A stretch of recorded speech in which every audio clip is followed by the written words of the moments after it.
Nakakairita na yung pagmumukha mo. Tuwing pupuntaan kita rito, palagi ka na lang walang pera. Nakakabanas ka na.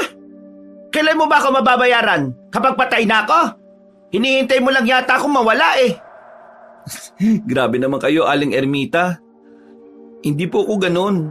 Sadyang wala lang talaga akong maibayad ngayon kasi nagbayad din ako ng utang ko sa trabaho. At talagang inuna mo pa yon. Ako itong laging naniningil sa'yo tapos ako pa yung hindi mo inuna.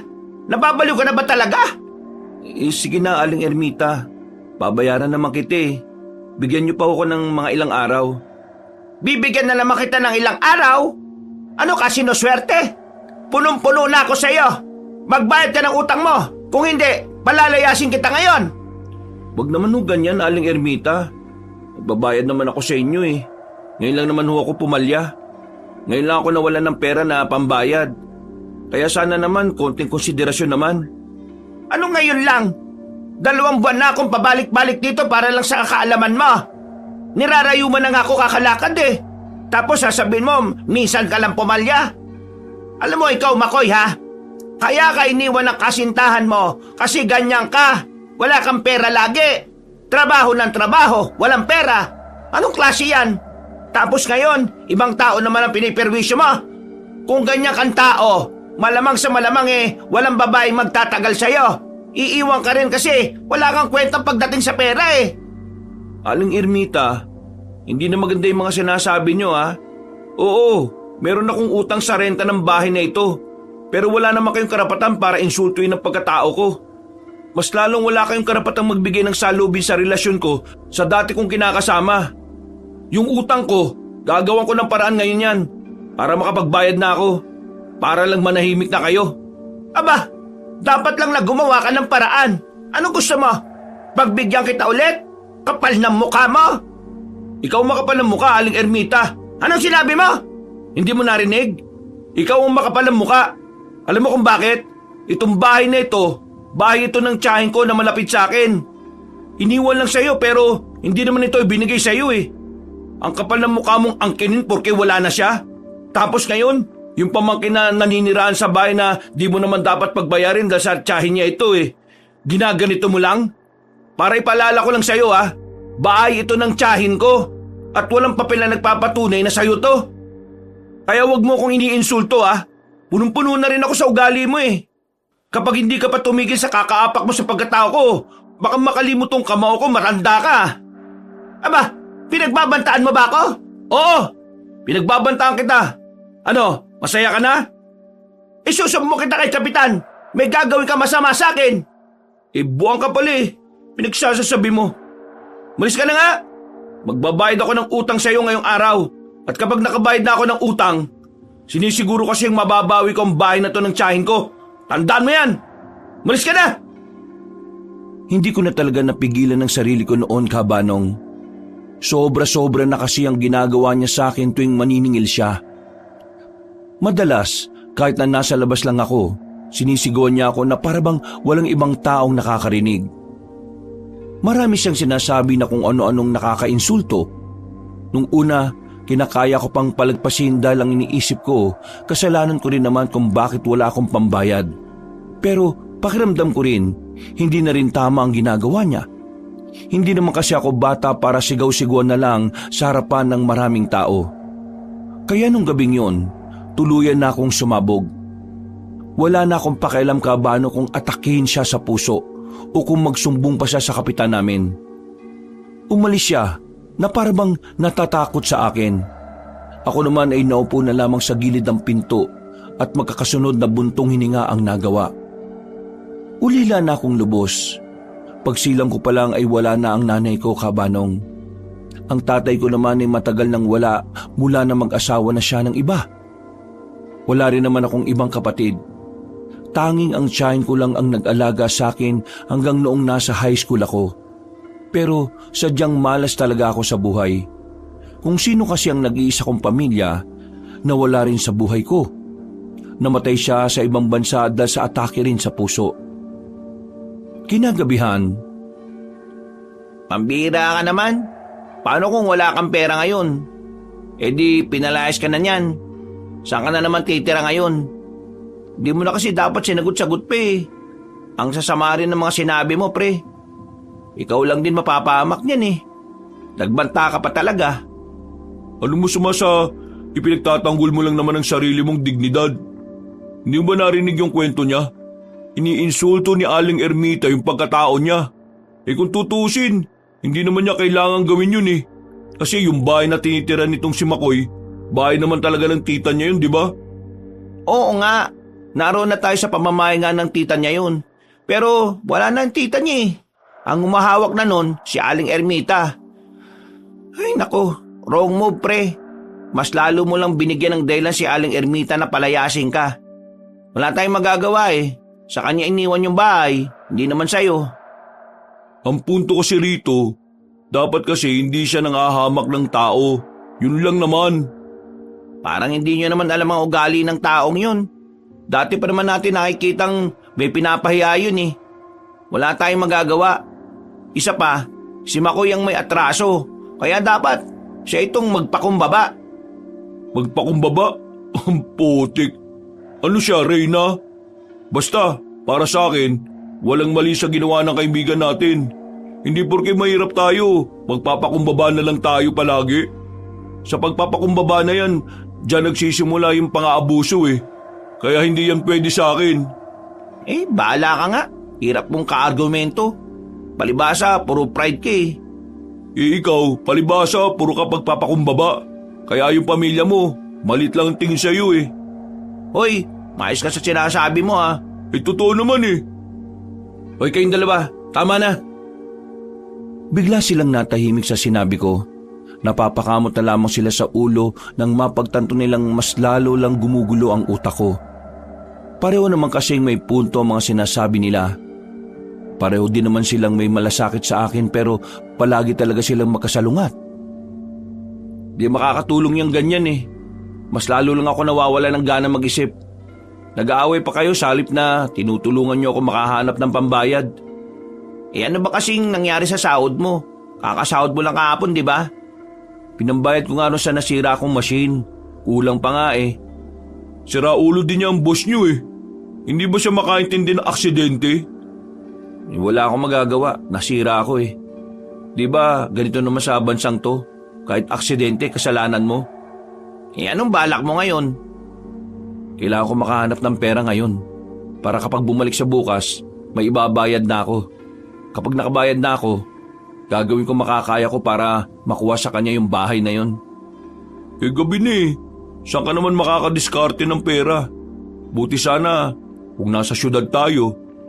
Sa bayan pa maraming mapagkakakitaan eh. Dito sa atin, wala. Tinan mo naman oh, 9:00 pa lang tahimik na. Ay naku, yan nga rin ang iniisip ko eh. Kakainis. Wala rin naman kasi kaming pera pre. Alam mo naman, meron din kaming binabayaran. Ganito na lang pre. Bukas ng umaga kapag bumalik siya, kausapin mo ng may naon, humingi ka ng paumanin. Sabihin mo na hahanap ka lang ng pera at babayaran mo rin siya bukas. Kapag nakabayad ka na, saka ka na mag-angas sa kanya. Sige. Baka ganyan na lang din ang gawin ko. Kakainin ko na lang muna uli yung pride ko. At kapag ayos na ang problema, saka ko pa iiralin yung pride ko. O di ba? Yung mga sinasabi nyo, pagsasamahin ko para wala nang magtalo pa. Natawa na lang din ang dalawa kong kaibigan. Dahil wala naman na kaming gagawin nung oras na yon, niyaya ko na lang muna sila para kumain ng masarap na mami. May kaunting pera ako noon kaya nilibre ko na lang din silang dalawa. Malapit lang ang mamihan sa amin. Kaunting lakad lang naman ay naroon na rin kami. Pagdating namin ay agad naman kaming naka-order. Habang nasa iisang lamesa, tinuro ni Homer ang isang matandang lalaki na nasa kabilang lamesa lang din. Ang matandang yon ay si Mang Tober, ang nag-iisang albularyo sa malaki naming baryo. Pre, tingnan nyo oh. Parang malungkot na naman si Mang Tober oh. Hindi ka ba nakikinig ng chismis? Yung anak niya kasing babae, magdadalawang linggo nang hindi bumabalik sa kanya. Yung anak ba niya yung tinuturo nyo nung nakaraan na maganda? Oo, yun nga. Ano ba nangyari? Bakit umalis? Ang pagkakaalam ko lang naman, umalis yung anak niya kasi nagalit sa kanya. Gusto raw kasing magpunta ng Maynila nitong babae. Pero hindi pinayagan ng ama. Ayun, baka tumuloy nga sa Maynila. Di naman ganyan ang kwentong nakarating sa akin eh. Ang sabi na matatanda sa amin, may nobyo na raw itong babae. Tapos ayaw ng tatay niya kasi nga nag-aaral pa daw. Makakaiba naman palang kwento hawak niyo eh. Anong paniniwalaan ko dyan? Makakaiba kasing haka-haka ng iba eh. Ay nako, ang mabuti pa, kumain na lang tayo. Uy pre, salamat ha. Wala ka nang pera pero nilibre mo pa kami. Pasasalamat ko yan. Kasi sa tuwing problemado ko, nandiyan kayo para kausapin ako. Drama mo naman. Libre mo pa ako ha. Mukha mo. Kumain na lamang kami nung gabing yon. Pagkatapos ay nagkahiwa-hiwalay na rin kami ng landas sa pag-uwi. Iba-iba kasi ang direksyon ng mga bahay namin sa isa't isa. Habang naglalakad ako mag-isa, sa hindi inaasahang pagkakataon ay nakasabay ko ang matandang si Tibor. Nung una ay ngumiti lang ako sa kanya. Hindi rin naman kasi kami magkakilala. Ang alam ko lang, kahit may kaya naman sila sa buhay, nag-aalbularyo pa rin siya. Ilang taong ka na, iho? Bakit yun naman po naitanong? Ala lang. Naalala ko lang naman kasi yung kabataan ko. Nung ganyan ako, ang hirap din ng buhay para sa akin. Nakakalito kung ano yung talagang gusto kong gawin. Oo nga po eh. Ang hirap talaga ng buhay sa ganitong edad. O minsan nga, napapaisip na lang ako eh. Totoo ba talagang may gumagabay sa atin? Kasi kung meron, bakit ang daming problema ng tao sa mundo? Totoo naman na may nagbabantay sa atin. Kaya may mga taong problemado, dahil may mga taong hindi problemado. Oh, ang labo naman yata nun, Mang Tibor. Pagiging balanse, yun ang ginagawa ng nagbabantay sa atin.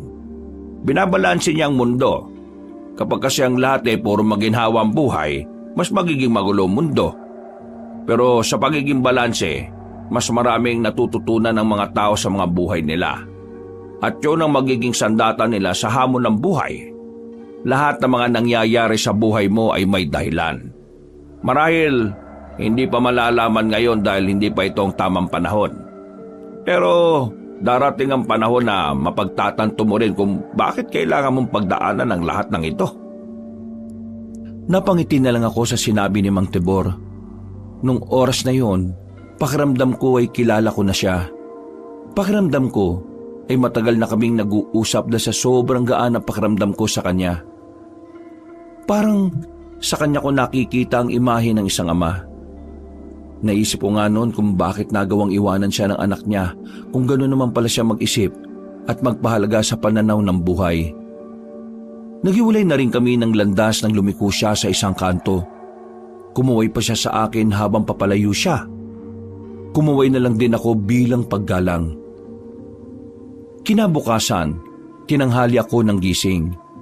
Napuyat kasi ako kakaisip ng paraan kung paano ako makakahanap ng pambayad kay Aling Ermita.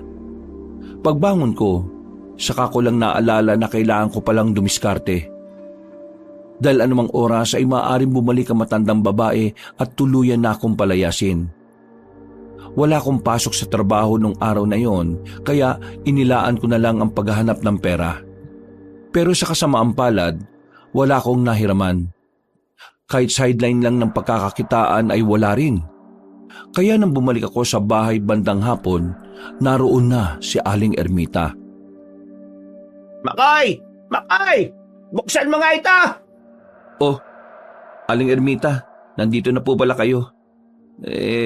Ano kasi? Binibigyan kita ng 2 linggo para bayaran ang utang mo sa bahay.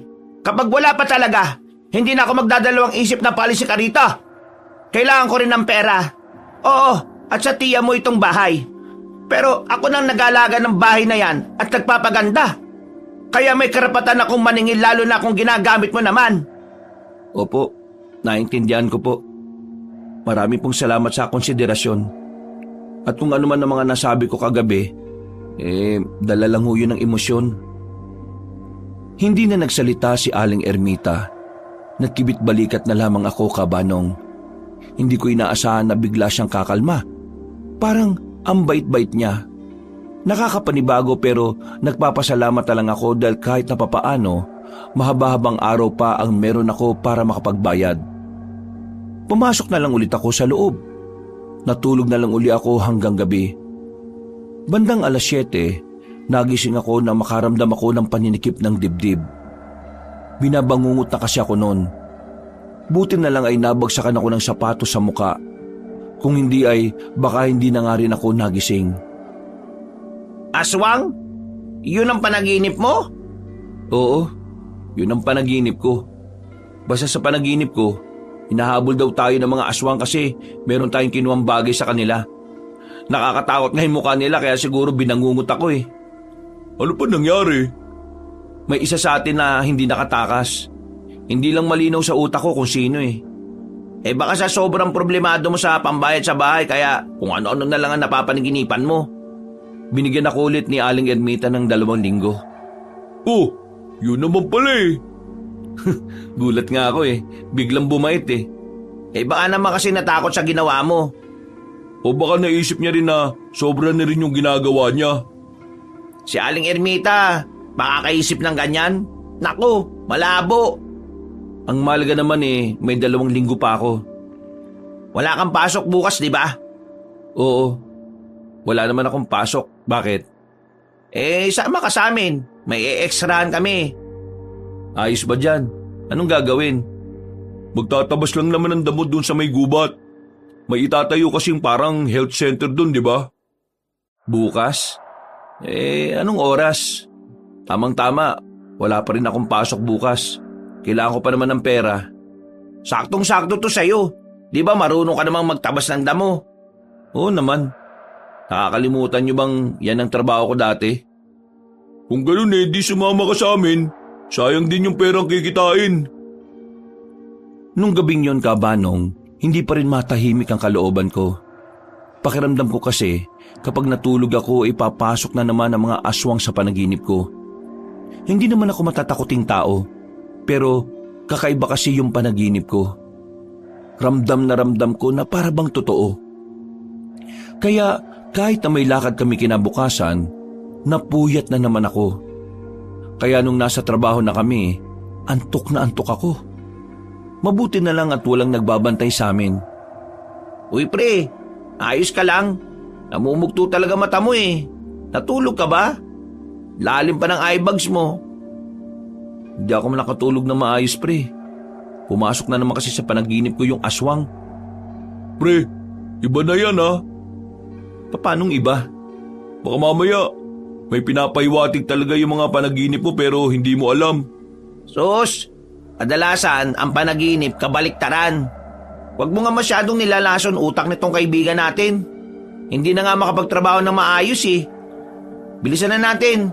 Kailangan natin matapos ang lahat ng ito bago maggabi. Para mamaya, tiba-tiba na lang tayo. Pinagpatuloy na lamang namin ang ginagawa namin. Kahit na antok ako, ay ginawa ko pa rin ang makakaya ko. Pero kapag naiisip ko ang tungkol sa mga panaginip ko, para ako natutulala bigla. Kabanong, hindi ako maalam pagdating sa mga panaginip. Kagaya ng sinabi ni Bitoy, kadalasan ng panaginip ay kabaliktaran ng pangyayari. Yun ang nakasanayang kong paniwalaan. Pero para sa pakiramdam ko, para bang may mangyayaring hindi maganda. Matapos ang halos maghapong pagtatabas ng damo, nakapagpahinga na rin. Maayos naman ang sahod na tinanggap namin. Oh, ayos ba? Nagtabas lang tayo ng damo, pera na kagad. Dapat nga hindi na muna natin tinapos eh, para meron ulit bukas. Si Raulo, nung akala mo doon sa kumausap sa atin, tanga. Alam niya yung sistema na sinasabi mo, no? Ang mahalaga naman para sa akin ngayon eh, may pandagdag na ako sa pambayad ng bahay. Habang naglalakad kami, nakita na naman namin si Mang Tibor. Naglalakad siya at may daladalang kung ano. Naawa naman ako kaya nagmadali akong lumapit para tulungan siya sa mga bitbit niya. Sumunod din naman sa akin ang dalawa. Mang Tibor. Ano ulit ang pangalan mo? Makoy po. Tulungan ko na po kayo sa mga dala ninyo. Ang dami naman yan kasi. Ay nako, maraming salamat nangangalay na nga rin tong braso ko eh. Etong dalawang ito, kaibigan mo ba sila? Opo, mga kaibigan kong tunay ang dalawang yan. Si Homer po at si Bitoy. Magandang gabi po sa inyo. Magandang gabi po, Manong.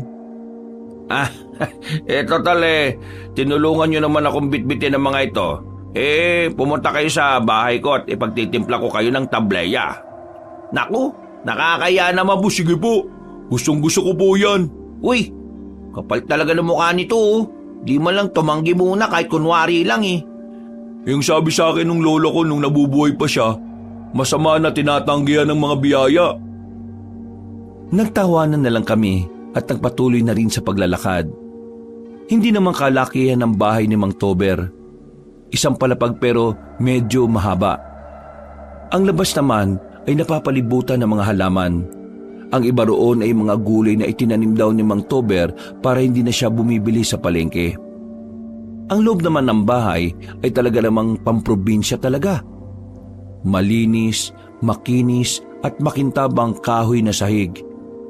Mukha namang komportable ang pamumuhay doon kaya hindi ko maintindihan kung bakit nagawa siyang iwan ng anak. Mang Tober, ang ganda pala ng bahay niyo, no? Hindi naman. Simple lang naman yan.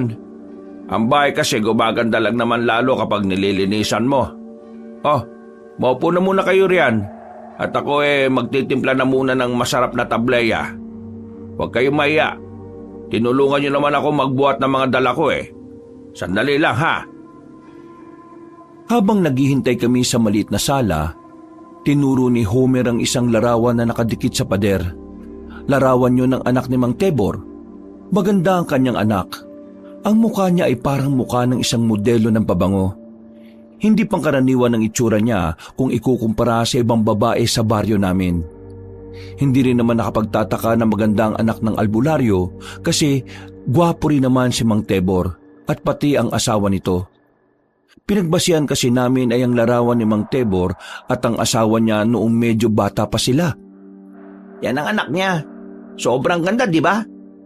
Parang kasing edad lang natin yung babae na yan Oo, maganda nga talaga. Hindi nakakapagtaka kung may umaaligid na ibang lalaki sa kanya. Pero sayang, umalis siya. Makikita sana natin siya dito kung hindi siya naglayas. Inaan mo lang yung boses mo. Baka marinig ka ni Mang Tebor. Nakakaya. Totoo naman Hindi porke totoo dapat mo nang sabihin. Minsan mag-isip ka nga rin. Kasi may mga bagay na dapat hindi na lang sinasabi. Tama si Bitoy. Magdahan-dahan lang tayo sa pananalita. Lalo na kung sensitibo ito at makakaapekto sa iba. Napailing na lamang si Homer. Tumigil na rin kami sa pag-uusap na makabalik na si Mang Tebor.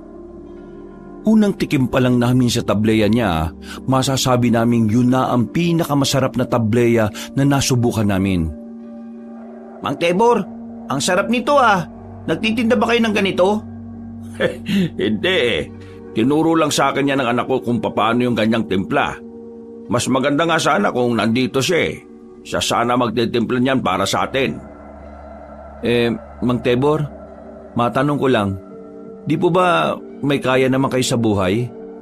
Meron kang babuyan sa dulo, may bigasan din naman kayo, at meron din kayong sakahan. Bakit nag-aalbularyo pa rin kayo?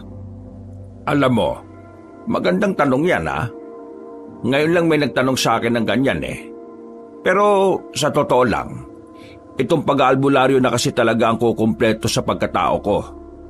Noon pa man kasi, gustong-gusto ko na ito Kaya naman, hindi ko na to kayang iwan kahit na may pinagkakakitaan naman ako. Isa pa, kailangan kong ipagpatuloy ang nasimulan ng mga ninuno ko.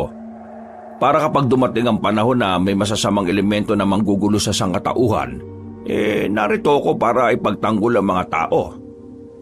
Mang Tebor, may tatanong din ako sa inyo. Baka lang naman din kasi makatulong kay Makoy. Yung mga panaginip ba na may pahiwatig? Ano bang klaseng panaginip? Kasi may mga panaginip na wala namang ibig sabihin. 2 beses ko na po kasi itong napapanaginipan Tungkol sa mga aswang. Nung una, hinahabol kami. Pangalawa, pinuntahan daw ako sa bahay. Aswang? Bakit Mang Tebor? May masama bang ibig sabihin yun? Kadalasan kasi na kapag aswang ang pumapasok sa panaginip mo, maaring may masama itong paiwatig.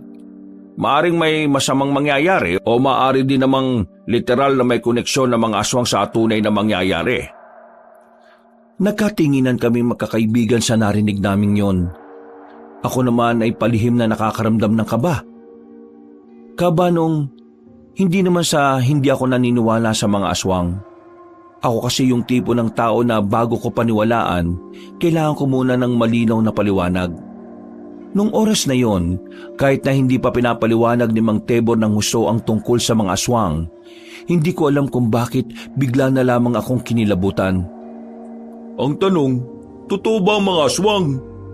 Kung ako ang tatanungin ninyo, bilang albularyo na maraming alam sa kababalaghan, oo, totoo ang aswang. Nakakita na po ba kayo ng aswang? Maniniwala ba kayo kapag sinabi kong oo? At noong nakaraan lang.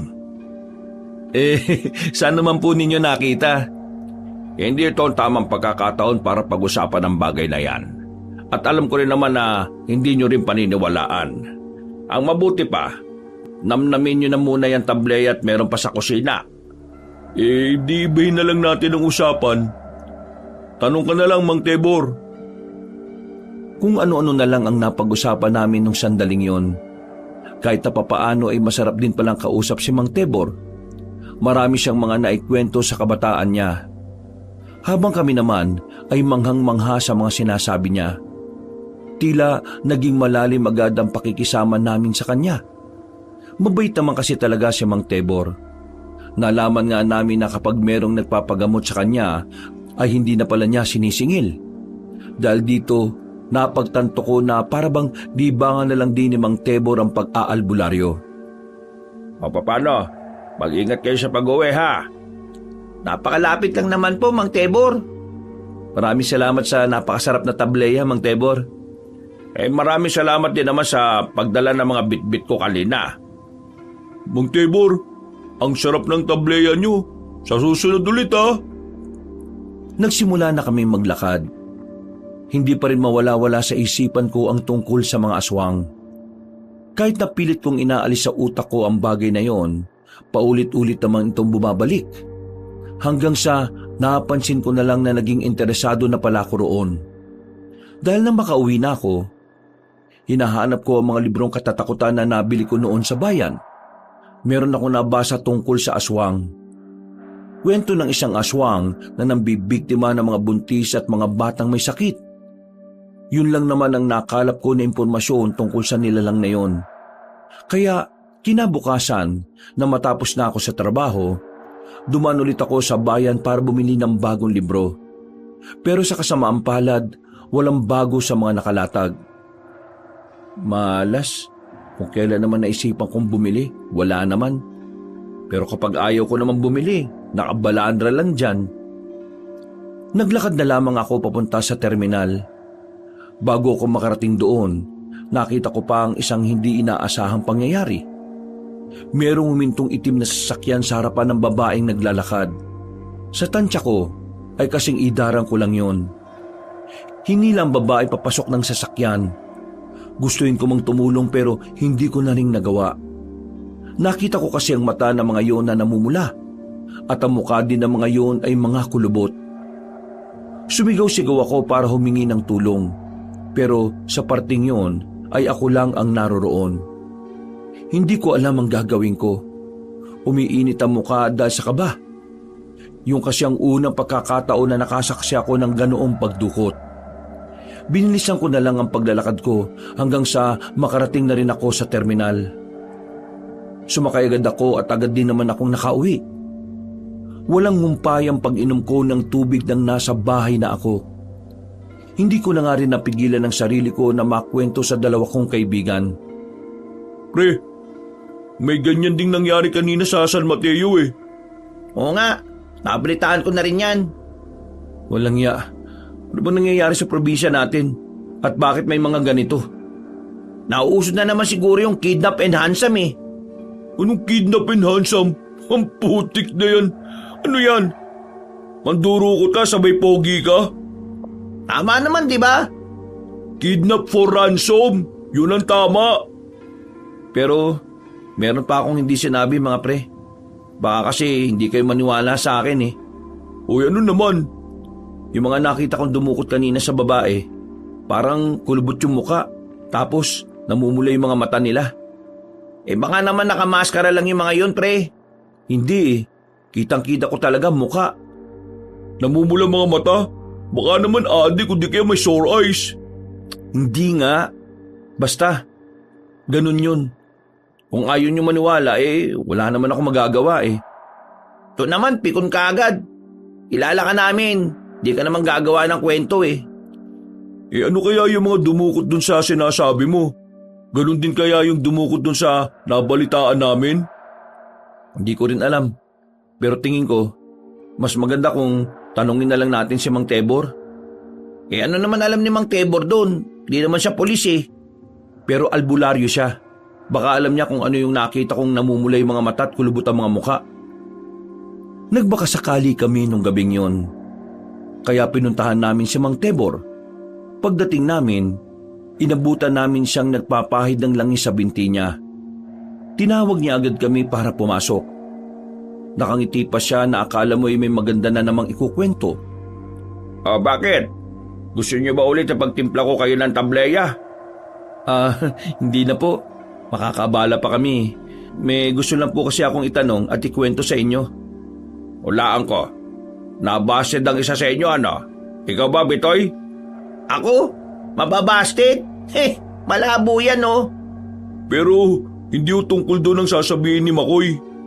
Tungkol ba saan yan? Kanina po kasi, nung umuwi ako, habang naglalakad ako papunta sa terminal sa bayan, may humintong sasakyan na itim, tapos hinablot yung babae. Nakita ko po yung mga dumukot sa kanya eh. Namumula yung mga mata.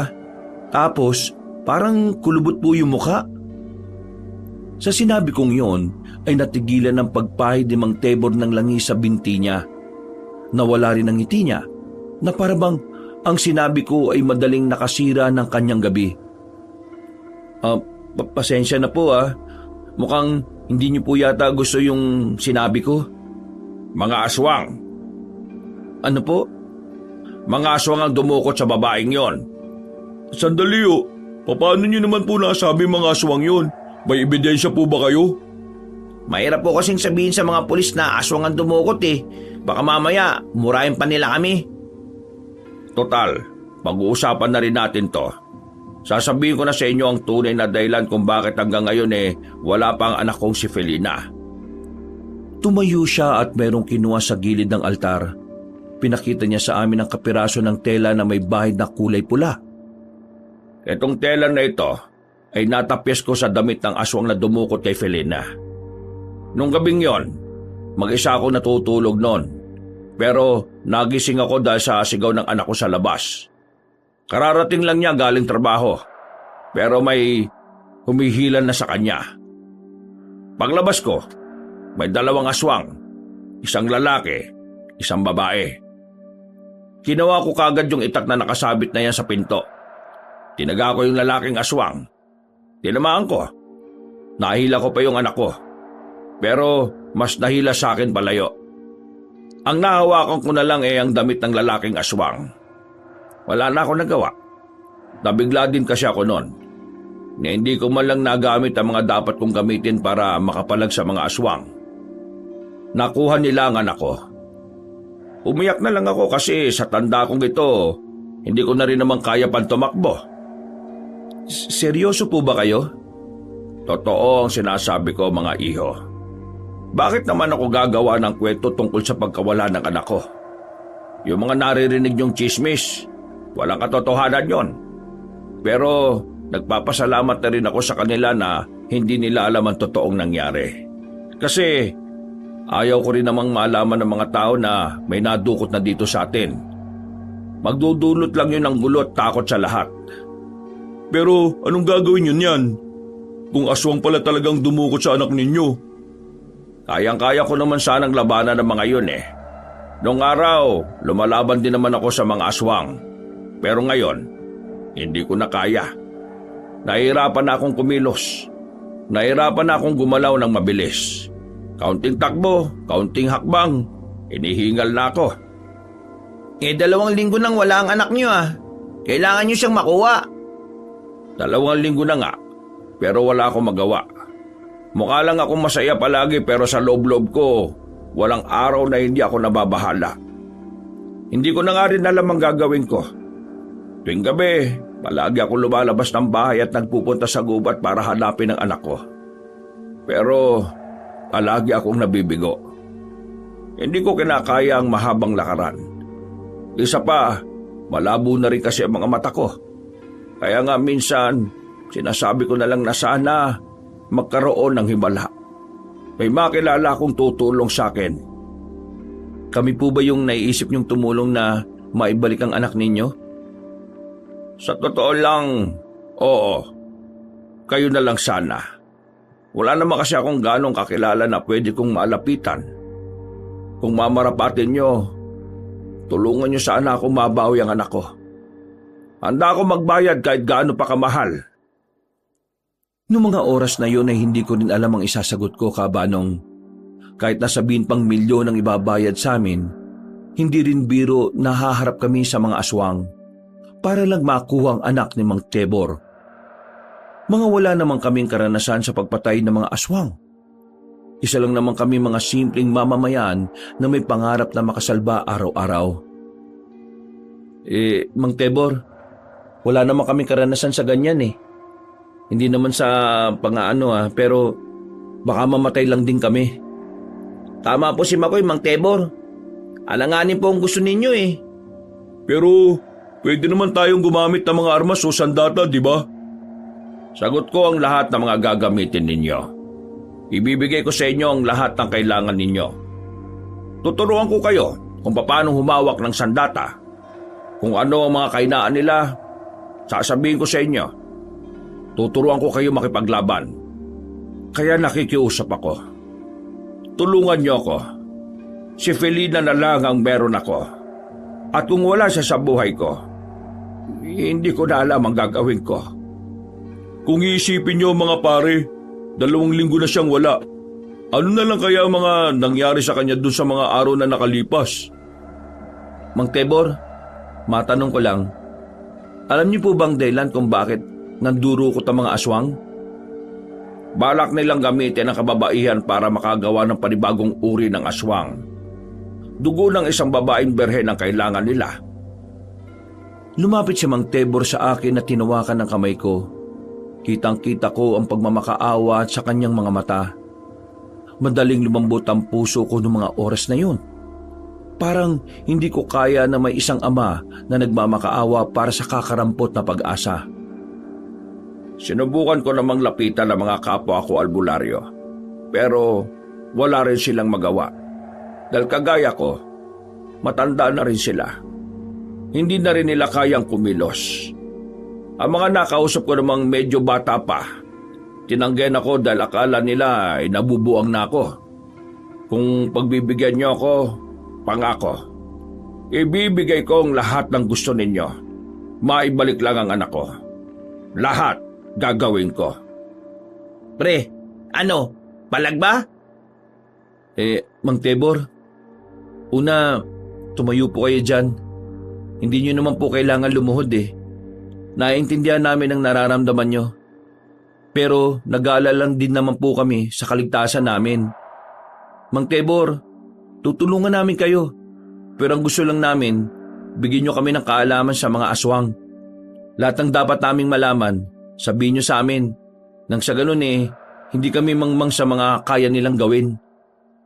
Nako, oo. Akong bahala sa mga dapat nyong malaman. Maraming salamat talaga. Hulog kayo ng langit sa akin. Yun! Kailan tayo magsisimula? Bukas din. Susubukan ko makapaglip sa trabaho ko, Mang Tebor. Kayo na ang bahala sa mga gastusin namin ha. Mawawalan ako pansamantalan ng trabaho eh. Huwag kayo mag-alala. Sapat ang pera na ibibigay ko sa inyo. Dadagdagan ko pa kung sakaling kulang. Hindi naman namin iniisip ang pera eh. Ang iniisip namin ngayon ay kung anong magagawa namin. Alam kong kakayanin nyo mga aswang. Hindi sila sobrang mababangis. Takot sila kapag alam nilang lalabanan sila ng tao. Nung gabing yun, naniniwala kami sa sinabi ni Mang Tebor. Kaya kahit na papaano ay lumakas naman ang loob naming magkakaibigan. Kinabukasan, nakapag-leave na ako sa trabaho ko sa factory. Handang-handa na ako noon sumabak sa pagpapractice na sinasabi ni Mang Tebor. Palabas na ako ng bahay noon nang makita ko si Aling Ermita sa tapat ng bahay. Para siyang may hinihintay. Nakahinga ako ng maluwag nang di naman pala ako ang pakay niya. Maglalakad na sana ako paalis nang makita ko na may luhang nang gagaling sa mga mata niya. Kahit na banas ako sa kanya sa mga sinasabi niya sa akin, hindi ko pa rin natiis na hindi siya kausapin. Iba rin kasi ang pakiramdam kapag nakakakita ako ng matandang umiiyak o malungkot. Aling Ermita, anong problema? Bakit kayo naiyak? Hinahanap ko kasi ang apo ko. Si Angelica? Nasaan po? Hindi na nakauwi kagabi. Pinuntahan ko naman kanina yung kasama niya. Ang sabi sa akin dinukot daw ng mga nakasasakyan. Nang marinig ko ang sinabi ni Aling Ermita, agad na dumaloy ang kaba sa buong sistema ko. Dahil sa ideyang dumarami na nga ang mga nabibiktima ng mga aswang na nandurukot. Mas lalo ko tuloy naisip noon na tumuloy sa magiging lakad namin ng mga kaibigan ko. Nakaramdam ako ng awa para kay Aling Ermita. Sa puntong yun kasi, alam kong pagiging lola ang umiiral sa kanya. Huwag ko kayo mag-alala, Aling Ermita. May babalik din ang apo ninyo. Agad na rin akong naglakad paalis. Pinuntahan ko na ang dalawa sa bahay ni Mang Tebor. Nagsisimula na sila nang dumating ako. Maraming itinuro sa amin si Mang Tebor tungkol sa mga aswang. Lahat ng kailangan naming malaman ay sinabi niya. Tinuruan din niya kami kung papaano tumaga ng maayos at kung papaano iiwasan ng mga maaaring atake ng mga aswang. Sa loob lang ng maghapon namin ginawa ang mga pagsasanay.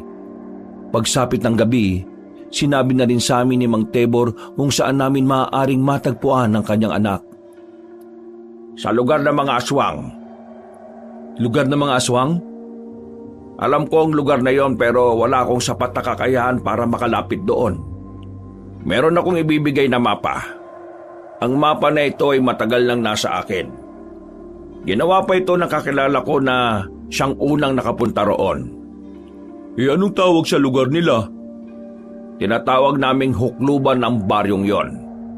Malalaman mong aswang ang mga naroon kapag nakita nyo sila na may mga saklob sa ulo. Mahaba ang mga damit.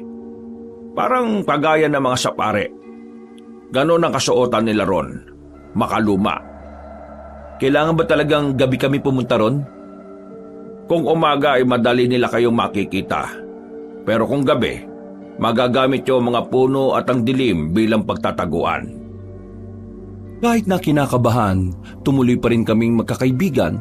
Ang akala namin, madali lang ang gagawin namin kahit natatapa kami sa balwarte ng mga aswang. Ang nasa isip kasi namin, madali lang naman sindakin ng mga aswang basta hindi ka magpapakita ng takot sa kanila. Kaya habang naglalakbay kami, nagagawa pa naming magkwentuhan. Ayos din no? Hindi ko talaga inaasahan na magkakaroon tayo ng ganitong sideline Correction lang kakaibang sideline. Kung hindi rin lang naman kasi ako naaawa kay Mang Tebor, hindi rin naman ako papayag Natatakot ka ba? Sino hindi matatakot mga aswang yun? Mga tao lang naman tayo. Pero isipin mo na lang, pera din to.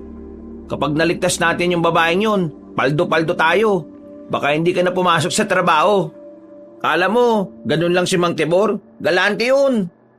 Hindi naman pera ang iniisip ko Ang iniisip ko magagampanan ba natin ng maayos tong pinapagawa ni Mang Tebor?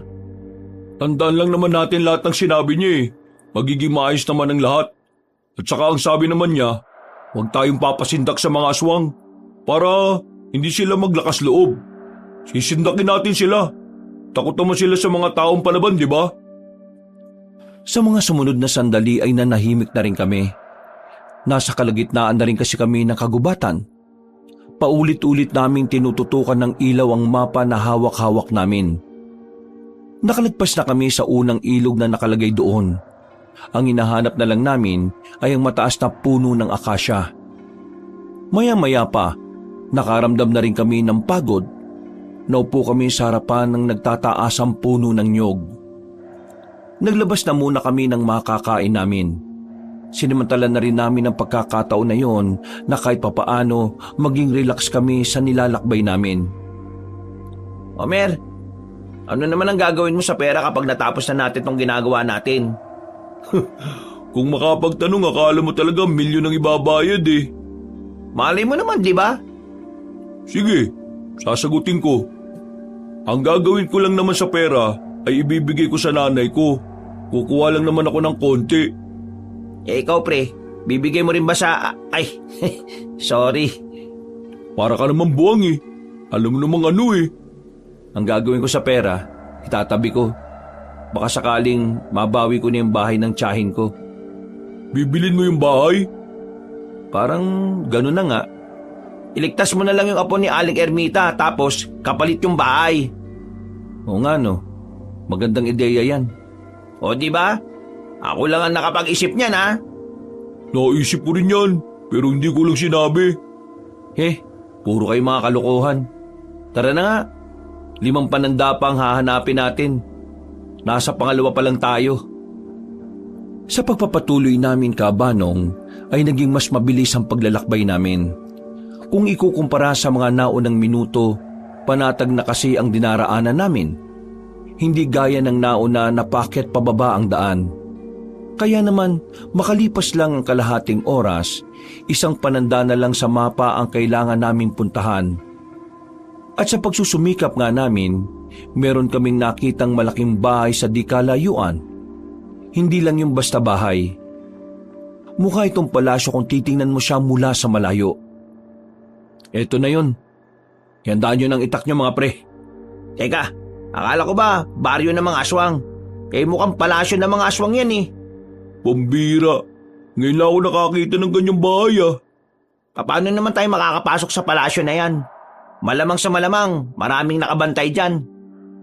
Bakit hindi sinabi ni Mang Tibor na palasyo pala itong pupuntahan natin? Kainis naman no. Pero nandito na tayo eh. Tumuloy na tayo. Bumuntong hininga na lamang ako. Wala ni isa sa amin ang nakaisip na yun ang daratnan namin. Ang imahe kasing nabuo sa utak namin ay isang baryo ng aswang lang ang maabutan namin. Pero malayo yun sa baryo.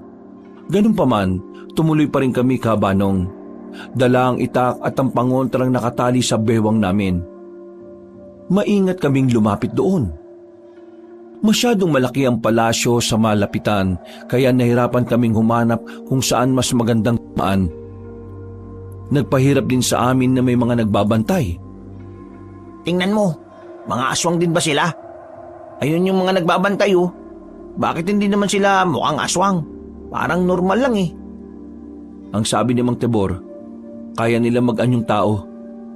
Yung parang wala nang bakas ng pagiging aswang sa mukha nila. Kaya nga dapat mag-iingat tayo. Kapag may nakasalubong tayo na mukhang tao, isipin agad natin na aswang yun ah. Nang makalapit pa kami ng bahagya, natanaw na namin ang isang malaking pintuan. Merong 2 nagbabantay roon. Hindi naman katangkaran at hindi rin naman malaki ang katawan. Kaya nung una, naisip namin na kakayanin namin sila sa balyahan. Ako ang nagpresenta na lumapit sa 2 bantay. Palhim ko sanang gagawin yon. Ang kaso nga lang, parang naramdaman agad nila kami.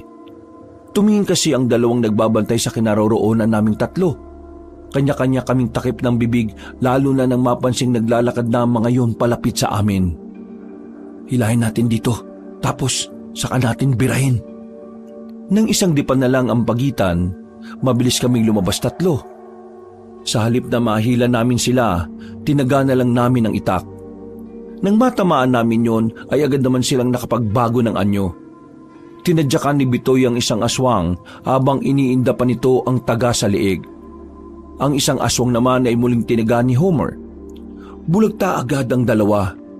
Nanlalaki ang mga mata namin. Maging kami rin kasi ay hindi inakala na magagawa namin ang bagay na yon. Kahit na sabing aswang lang ang dinali namin, hindi pa rin namin maiwasang kilabutan sa ideya ng pagpatay. Ilagay natin sa dilim yung bangkay nila. Tapos kayong dalawa, magbabantay kayo dito ha. Ako nang papasok sa loob para alamin kung nasaan ang mga bihag nila. Buwag ka ba? Anong kami na magbabantay? Paano kung may makakita sa amin? Madali nilang malalaman na hindi kami aswang kasi maamoy nila kami. Ama si Homer, Makoy. Delikado kung tatambay kami rito. Kahit magpanggap kami na bantay, mabubuko rin kami ng mga aswang. Kaya mas maiging sumama na lang kami sa iyo. Pumayag ako noon dahil naisip kong alanganin din ang gusto kong mangyari. Ang kaso nga lang, mas magiging delikado ang buhay namin sa loob ng palasyo dahil mas madali kaming makikita kung marami kami. Pero naisip na lang namin na sumugal. Pagpasok namin sa loob, hindi gaanong kaliwanag. Mga sululang naman kasi at malalaking gasera na nakadikit sa pader ang ilaw. Sinamantala namin yon para unti-unting makapaglibot sa loob. Aminado ko sa mga sandaling yon ay namamangha ako sa mga nakikita ko. Yung kasi ang unang pagkakataon na makapasok ako sa palasyo. Ang kaso nga lang, palasyo ng mga kakaibang nilalang. Napatago kami sa gilid nang makita ang mga aswang na paparating. Kabanong sobrang lakas ng tibok ng puso ko sa oras na yon pero pinilit ko na lang lakasan ang loob ko. Para kasing unti-unti na rin kaming tinatabla ng takot. Sa ideya pa lang kasi na lahat ng nasa palasyo ay mga aswang, nagtitindigan na ang mga balahibo namin. Kung dito tayo dumaan, mukhang walang gaanong nadaan dito oh. Oo nga, dito tayo pare. Oh, magdaan-daan kayo sa paglalakad niyo ha. Baka may masagi kayo at makalika pa tayo ng ingay. Tinanggal na namin ang mga tsinelas namin para hindi marinig ang mga yapak namin. Mga ilang sandali lang, meron na kaming nakitang isang eskinita na kung saan ay mas madilim ng kaunti kumpara sa mga unang nadaanan namin. Malapit kami roon, pero tumigil din kami kaagad nang makita naming may mga nagbabantay sa selda. Dahil sa nakita namin, lumakas ang kutob namin na doon nakakulong ang mga bihag na babae. Gumilid na muna kami nang marinig na may mga paparating. Pinangungunahan yun ng isang matandang lalaki na nakasuot pa ng kapa. Sa pagkakarinig namin ay Aburaha ang pangalan niya. Kakaunti pa mga biyag na yan. May 1 linggo pa tayo para mag-ipon ng babae. Pero kapag mas dumami ang mga bihag bago ang 1 linggo, maaari na rin nating simulan ang paggawa ng bagong uri ng aswang. Kabanong, hindi ko alam kung bakit sobrang kilabot ang naramdaman ko habang pinakikinggan ang sinasabi ng pinunong aswang. Buti na lang ay hindi nila nalaman na naroon kami hanggang sa makaalis na sila. Nanatili kami sa kinalalagyan namin. Naghintay kami ng halos 1 oras kung kailan aalis ang mga bantay. Pero sa halip na umalis, mas lalo lang dumami ang nakabantay doon. Wala na kaming ibang magagawa nun. Kaya naisip ko na lang munang umatras. Isang malaking pagpapatiwakal kasi ang gagawin namin kung harapin namin ang mga nilalang na yon. Lalo na't nasa loob kami ng lungga nila. Kaya naman umalis na lang muna kami. Balak namin sa labas na lang muna umisip ng maayos na plano. Total, nalaman na rin namin kung saan nakakulong ang mga babae. Kaunting hakbang na lang ay makakalabas na kami nang bigla namang bumahing si Homer. 3 beses pa at sobrang lakas. Kaya naman sa halip na walang makakita sa amin, natanaw kami ng ibang aswang. Ang tanging nagawa namin nung mga oras na yon ay kumaripas na lamang ng takbo. Wala na kaming pakialam kung ano ang sumasabit sa mga katawan namin. Hindi na rin namin nararamdaman ang sakit ng talampakan dahil sa sobrang kaba at takot. Tila nawala rin ng silbi ang hawak naming itak. Dahil ang mas prioridad namin nung oras na yon ay kung papaano namin matatakasan ng mga aswang. Visit na to! Bumahing ka ba talaga? Anong gusto mong gawin ko? Bumahing ng pahigop? Bilisan niyo ang takbo niyo! Parang nakasunod na sila sa atin eh. Anong parang? Tingnan nyo oh, nakasunod na nga talaga sila. Mas lalo pa namin binilisan ang takbo namin. Hindi na namin alam kung tama pa ba ang daan na aming tinatahak. Hinayaan na lang namin kung saan kami dadalhin ng aming mga paa. Hindi nagtagal, nakarating na kami sa tuyong ilog. Pag-apak ko sa malaking bato, bigla akong nadulas. Uy! Ngayon ka pa talaga nadulas kung kailan walang tubig tong ilog. Diyos ko ka naman oh. Bangon! Bangon bilis! Ay, sakit ng puwet ko. Tulungan niyo kaya ako. Bumalik si Homer at Bitoy. Inalalayan nila akong makatayo. Nang makatakbo na kami ulit, ay nakita naming nakatawid na rin ng ilog ang mga aswang. Iika-ika akong tumatakbo doon dahil bukod sa puwet, tumama din ang tuhod ko sa bato. Nang marating naman namin ang nagtataasang puno ng nyog, dito na kami napalibutan ng 5 aswang. Kahit nakakarampot na liwanag lang mula sa buwan na meron ng lugar, naaaninag namin ang mga pangit nilang muka. Tumutulo ang mga laway. Hindi tayo babae. Kaya papatayin nila tayo kagad. Manda kayo. Ihandaan niyo sarili niyo. Hindi ko na naituloy ang sasabihin ko nang biglang umatake na ang mga aswang sa amin. Dali-dali kaming nagdikit-dikit. Sa sobrang taranta, hindi namin magawa ang mga tinuro sa amin ni Mang Tebor. Basta na lang namin silang pinagtatataga kahit hindi naman namin tinatamaan. Kalma mga pre. Kailangan natin mapatay mga to bago pa tayo nila mapatay. Kalma ang putik. Sino kakalma ngayong karap na yung mga yan? Takot ka bali. Ikaw yung unang pumayag sa trabahong to eh. Muli na namang lumusob ang mga aswang. Pero sa pagkakataong ito, nagawa na namin silang mataga. Kahit pabara-bara, nasugatan naman namin ang mga yon. Nang mapansin namin na parang natigilan ng mga yon, kami naman ang gumawa ng paraan para sindakin sila. Ako ang unang lumusob sa mga aswang. Nang mapansin ng mga nilalang na parang sobrang tapang ko, hindi na rin sila nakaiwas. Gumana ang paninindak ko sa kanila. Ginaya naman ako nila Bitoy at Homer. Kaya yung 2 aswang na natira ay walang nagawa kundi ang umatras na lang. Hindi pa rin natapos ang lahat, kabanong. Kahit na nanalo kami sa labanan na yon, isang batalyon ng aswang naman ang sumunod sa amin. Buong akala namin na yun na talaga ang katapusan namin. Dahil kung sakaling inabutan kami ng maraming aswang, baka naging kwento na lang kami. Buti na lang, nakapagtago kami ng maigi. Lumubog kami sa sapa at hinintay silang makalagpas. Sobrang kabado kami noong mga oras na yun. Kasi akala namin, doon na talaga matatapos ang buhay namin. Kabanong, nagawa naming maiwanan ng mga aswang at tuluyang makaalis sa kagubatan. Pero bigo naman naming makuha ang taong dapat ay kasama namin sa pag-uwi. Masyado kasing peligroso at parang hindi rin namin kakayanin. Kulang ang mga itinuro sa amin ni Mang Tebor.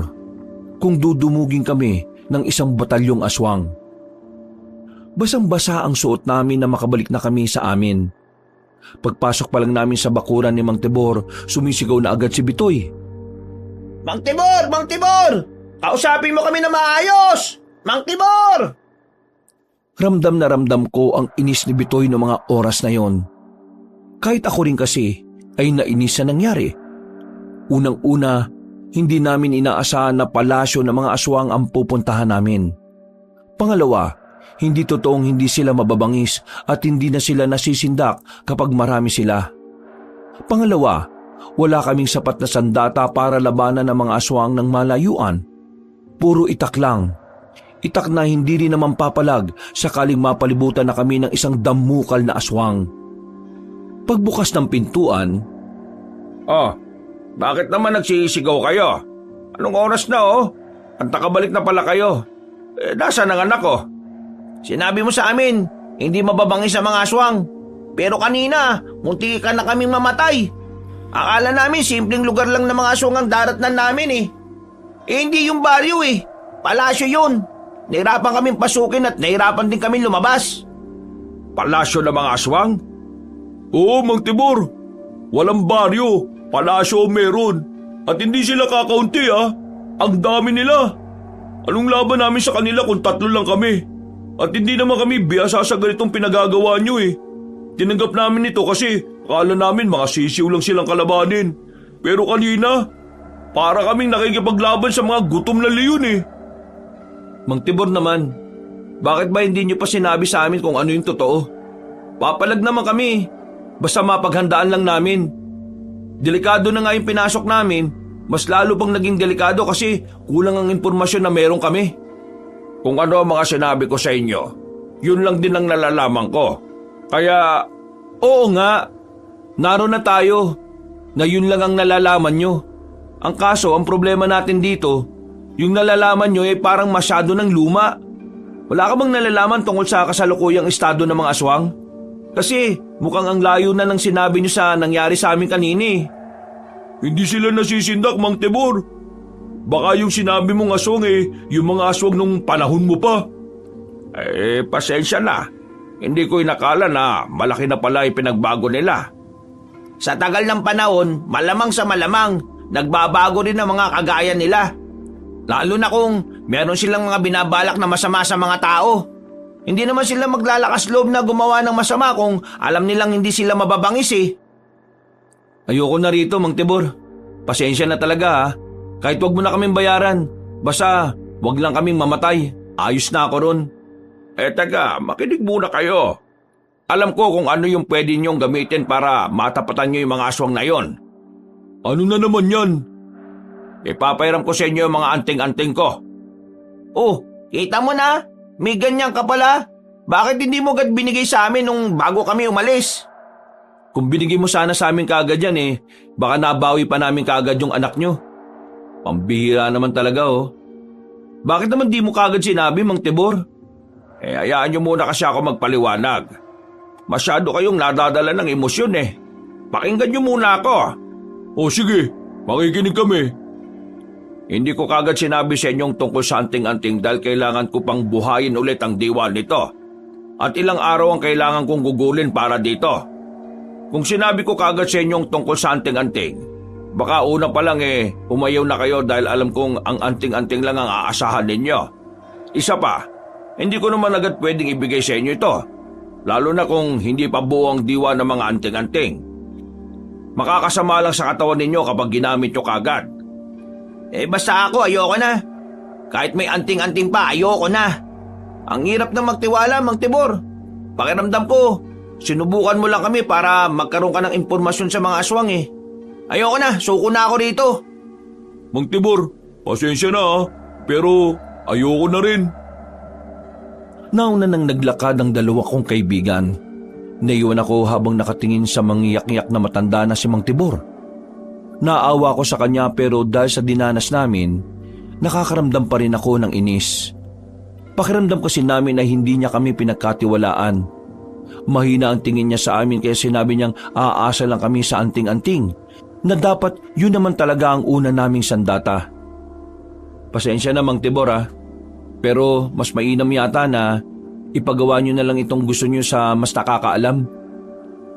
Napayuko na lamang si Mang Tibor. Hindi na siya nakapagsalita pa. Sumunod na lang din ako sa mga kaibigan ko. Masama ang loob namin kay Mang Tibor, pero naroon pa rin ang awa na nararamdaman ko sa kanya. Tumambay na muna kami sa bahay ko, kanya-kanyang timpla ng kape, matapos makapagpalit ng mga basang suot. Tama ba naman na sabihin niyang hindi niya sinabi ang tungkol sa anting-anting kasi aasa lang tayo doon? Malamang, hindi naman tayo bihasa Kung ang kinababahala niya baka makasama sa katawan natin kung gagamitin natin kagad, dapat sana sinabi niya rin, di ba? Ang sabihin niya, hindi niya talaga ibibigay sa atin yon. Gusto niya na iligtas natin ang anak niya gamit lang yung itak na dala natin. Naintindihan ko yung sinasabi ni Mang Tibor. Kung sinabi niya kagad, baka hintayin pa natin yung anting-anting kung kailan natin pwedeng gamitin. Nalaman natin na 1 linggo na lang ang natitira para sa mga biyag Isipin na lang natin, kung hihintayin natin kung kailan mabubuhay ang diwa ng anting-anting at umabot ng higit 1 linggo, pagpunta natin sa palasyo ng mga aswang, may nangyari ng masama sa mga biyag. Teka, akala ko ba inis ka rin sa nangyari? Pero bakit parang kinakampihan mo pa si Mang Tibor? Hindi ko naman kinakampihan. Pinapaliwanag ko lang yung gusto niyang iparating. Kasi mukhang di natin naintindihan kanina dahil nga sa bugso ng damdamin natin eh. Bago pa sila magkainitang dalawa, pumagitna na ako. Alam ko kasing kapag parehong may pinupunto si Homer at Bitoy, malamang ay walang magpapatalo sa kanila. Tumigil din naman silang dalawa. Nang maging kalmado na ang sitwasyon ay pinauwi ko na muna sila. Pakiramdam ko kasi noon, mas magiging malinis ang kaispan namin kung maghiwa-hiwalay na muna kami. Kinabukasan ng umaga ay nasa bahay lang ako. Wala akong gagawin. Nakalive kasi ako sa trabaho ko. Medyo nanginayang ako sa nangyari dahil nauwi lang sa bakasyon ang pag-leave ko na sana'y pera na ang kapalit. Pero higit sa pera, mahalaga pa rin naman sa akin na maibalik ang anak ni Mang Tibor. Ang kaso nga lang, tingin ko noon ay hindi na kami ang taong kailangan niya. Lumabas ako para bumili ng almusal. Wala pa ako sa tindahan, nakita ko naman si Aling Ermita. Umiiyak na naman. Wala siyang ibang bukang bibig kundi ang apo niyang si Angelica. Nakita niyo ba ang apo ko? Pakiusap, tulungan niyo namang mahanap ang apo ko. Sige na, magbabayad ako kahit na magkano maibalik lamang siya. Sa hindi inaasahang pagkakataon, napatingin siya sa akin. Lumapit siya sa akin at tinawakan ng kamay ko na parabang wala kaming naging alitan. Namumugto ang namamasa-masa niyang mata habang nakatingin sa akin. Oy, pakiusap, tulungan mo ako. Pangako, hindi na kita aawayin. Ibabalik ko na ang bahay ng tiyahin mo. Hindi na rin kita sisingilin sa mga utang mo. Basta maibalik lang ang apo ko. Siya lang ang pamilya ko na hindi ako tinalikuran. Lahat sila iniwan ako. Ang apo ko na lang na si Angelica ang natitira sa akin. Kaya nagmamakawa ko sa iyo. Sige na naman, Makoy, tulungan mo kung maibalik siya. Hindi ko alam kung ano ang gagawin ko nung sandaling yon. Pakiramdam ko kaabanong bigla akong nagkaroon ng responsibilidad. Mas lalo akong nakaramdam ng awa nang maramdaman ko ang panginginig ng kamay niya. Aling Ermita, huwag kayong mag-alala. Makakauwi ng ligtas ang apo ninyo. Manalangin lang kayo sa Panginoon. Tulungan mo ako. Tulungan mo akong mahanap siya. Oo, gagawin ko kung ano man ang makakaya ko. Diyos ko, salamat naman.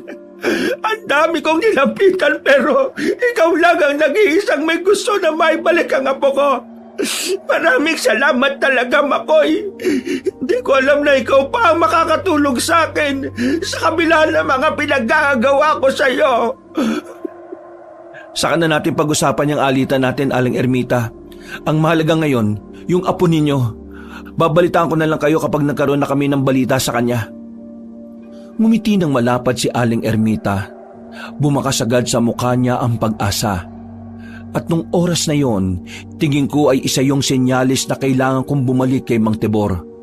Kinausap ko kagad ang dalawa kong kaibigan. Nagkausap kami sa bagay na yon. Napapayag ko naman si Homer na bumalik pero si Bitoy ang hirap na niyang pilitin. Bakit ba bigla-bigla ka na lang nagpalit ng desisyon, Makoy? Akala ko ba ayaw mo na? Ayan si Homer, siya na lang mag-isa dun. Total, siya naman talaga ang may gusto nung una pa lang eh. Nakita ko kasi kanina si Aling Ermita eh. Umiiyak dahil hanggang ngayon daw, hindi niya pa nahahanap yung apo niya. Medyo masakit sa akin na alam ko kung nasaan ang apo niya pero hindi ko masabi. Pambira ka naman. Ang sama-sama sa'yo ng taong yun tapos ngayon tutulungan mo. Nakakalimutan mo na bang hindi ka niya nire-respeto? Kung ako yan, pababayaan ko yan eh. Kasi kaya kay naabuso kasi alam niyang mabait ka. Kaso, hindi ikaw si Makoy. Si Makoy kasi mahabang pasensya at malawak ang konsiderasyon. Ikaw hindi. Oo nga, hindi nga ako kagaya ni Makoy. Kaya nga ayaw ko nang sumama sa inyo eh. Ilalagay nyo lang ang sarili nyo sa alanganin. Yung pera, wala na akong pakialam. Maghahanap na lang ako ng matinong trabaho. Kung hindi ka na namin mapipilit wala na kami magagawa. Kaming dalawa na lang ni Homer ang babalik. Tara na, Homer. Walang hihingi ng balato ha, kapag natapos na namin yung pagsagip dun sa babae. Hindi na nagsalita pa si Bitoy. Ngumisi na lang siya sa amin. Kaming dalawa naman ni Homer ay dali-daling naglakad patungo sa bahay ni Mang Tibor. Ang kaso, wala siya nang dumating kami roon. Nakakandado ang pinto. Ang sabi sa amin ng napagtanungan naming matandang babae, nung alanganing gabi din ay lumabas si Mang Tibor. Pre, hindi kaya bang isang pinuntahan ni Mang Tibor yung palasyo ng mga aswang? Ang problema dito, hindi siya umabot dun. At sa gubat na siya bumagsak. Pre, hanapin natin si Mang Tibor. Baka mamaya kung ano mangyari dun. Kasi naman, sumama yata ang loob niya dahil sa nangyari kagabi. Konsensyang namayani sa amin nung oras na yon, Kaabanong. Kahit na hindi naman dapat namin kasalanan yon, pakiramdam namin ay may responsibilidad kaming hanapin siya. Wala kaming sinayang na oras. Pumunta agad kami sa gubat. Dinaanan namin ang lahat ng posibleng daanan ni Mang Tibor. Mga ilang sandali lang, nakita na rin namin siya. Nakaupo at nakasandal sa malapad na katawan ng puno. Nakapikit ang mga mata niya. Agad naming hinawakan ang pulso niya. Nakahinga kami ng maluwag nang maramdaman naming buhay pa siya. Mang Tibor, gising! Ayos lang po ba kayo? Mang Tibor! Marahan siyang dumilat. Ilang segundo niya pa kaming minukhaan. Nang masiguro niyang kami ang nasa harapan niya ay napangiti siya. Mang Tibor, ano bang ginagawa niyo at bakit kayo nandito? Kayo na nga nagsabi na hindi niyo na kayang mahabang lakaran eh. Gusto ko sanang puntahan ng anak ko eh. Ang kaso, malayo pa ako. Nawalan na ako ng lakas. Ang sakit ng mga paa ko. Umuwi na po tayo. Hindi pwede. Magpapahinga lang muna ako tapos pupunta na ako ulit doon. Sabay na po kayo magpahinga. Kaming dalawa na lang po ni Homer ang bahala doon. Mang Tibor, babalikan namin ang palasyo ng mga aswang. Gagawa kami ng paraan kung paano sila maliligtas. Basta, ituro mo sa amin kung paano gamitin yung anting-anting na sinasabi mo ha. Talaga ba? Tutulungan niyo ulit ako? Nasaan si Bitoy? Hindi na namin sinama. Hindi pa rin kasi siya lumalamig dahil sa nangyari eh. Pero, hayaan na natin siya. Nandito pa naman kaming dalawa ni Homer. Inalalayan namin si Mang Tibor na makatayo. At dahil masakit ang mga paa niya sa kakalakad, nagsalitang kami ni Homer na magpasan sa kanya. Hindi rin naman nagtagal ay nakabalik na kami sa bahay niya. Pinaupo na muna namin siya sa bakuran habang kami na rin ang nag-asikaso ng makakain. Ano nagpabago ng isip ng dalawa? May isang matanda rin akong kilala na nadukutan ng apo. Kapag nakikita ko siyang umiiyak, parang nararamdaman ko na ako yung nawala. Kayo agad ang naisip ko eh. Sa isip ko, wala kayong kakayahan na maibalik ang anak ninyo. Kaya desperado kayong humingi ng tulong sa iba. At yun ang nagpakirot ng kalooban ko. Hindi kaya ng konsensya ko na may isang magulang at matanda na nangungulila sa anak. Ako naman, umpisa pa lang naman eh. Gusto ko na talaga makatulong eh. Maraming salamat sa inyo. Kayo na lang talagang natitira kong pag-asa eh. Ngayong araw din, ipapagamit ko na sa inyo ang anting-anting. Pero Mang Tibor, paano ba gamitin yan? Hindi nyo na kailangan mag-alala. Basta kayanin ng katawan ninyo ang anting-anting na ang kusang kikilos para maging mahusay kayong mandirigma kontra sa mga aswang. Nagkatinginan kami ni Homer. Sa tingin pa lang ay mababakas na ang kaba na nabubuo sa kalooban namin. Pero noong mga sandaling yon ay buo na talaga ang desisyon namin. Tutulungan namin ang mga dapat tulungan. Susubukan naming iligtas ang mga dapat iligtas. Pagdating ng hapon, ipinasuot na sa amin ni Mang Tibor ang anting-anting. Nung una ay wala namang kaming nararamdaman. Ang akala namin, pangkaraniwang pulseras lang yon na gumagana lang kapag may aswang sa paligid. Pero makalipas lang ang ilang minuto, bigla na lamang kaming nakaramdam ni Homer ng kakaibang init sa katawan. Na parabang ikinukulong kami sa loob ng isang lutuan. Mang Tibor, anong nangyayari? Bakit ganito? Ang init! Sobrang init! Mang Tibor, tulungan mo kami. Kailangan niyong tiisin yan. Kapag kinaya yan ng katawan ninyo sa loob ng 10 minuto, ibig sabihin pwede niyong gamitin ng anting-anting. Napaiga na kami ni Homer sa lapag para kaming bulati na inaasinan. 10 minuto naming tiniis yun. Pagkatapos ay unti-unti na ring nawala ang nararamdaman namin. Pawis na pawis kami. Hingal na hingal at uhaw na uhaw. Agad naman kaming inabutan ni Mang Tibor ng sabaw ng buko. Ilang sandali lang, nagkaroon na rin kami ng lakas. Nagawa na rin naming makabangon, pero medyo mahina pa rin ang tuhod namin.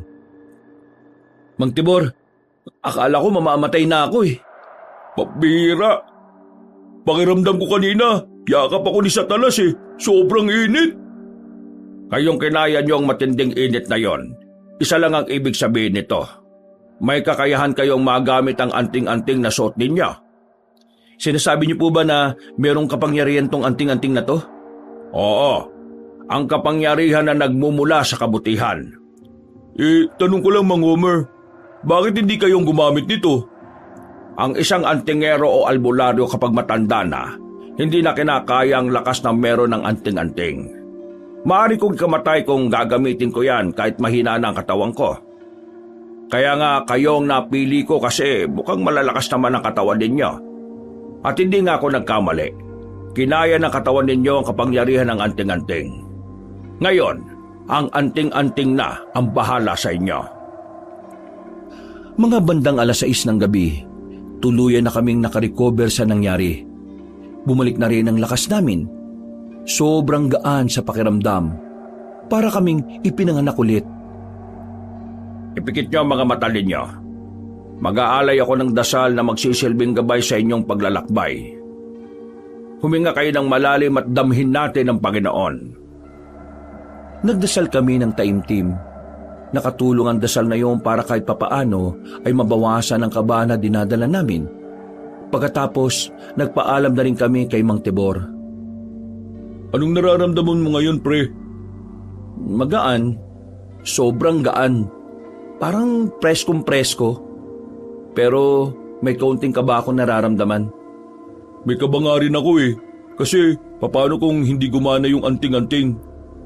Ang sabi ni Mang Tibor kanina, gagana ang anting-anting kung magtitiwala tayo sa kanya. Huwag nating isipin na hindi gagana. Maging positibo lang tayo. Kasi tingin ko, kung ano yung nararamdaman natin, nakaka-apekto yun sa magiging papel ng anting-anting sa laban natin. Kung sa bagay, may tama ka naman. Kung sana kasama natin si Bitoy dito, masaya no? Hayaan na natin siya. May katwiran din naman siya eh.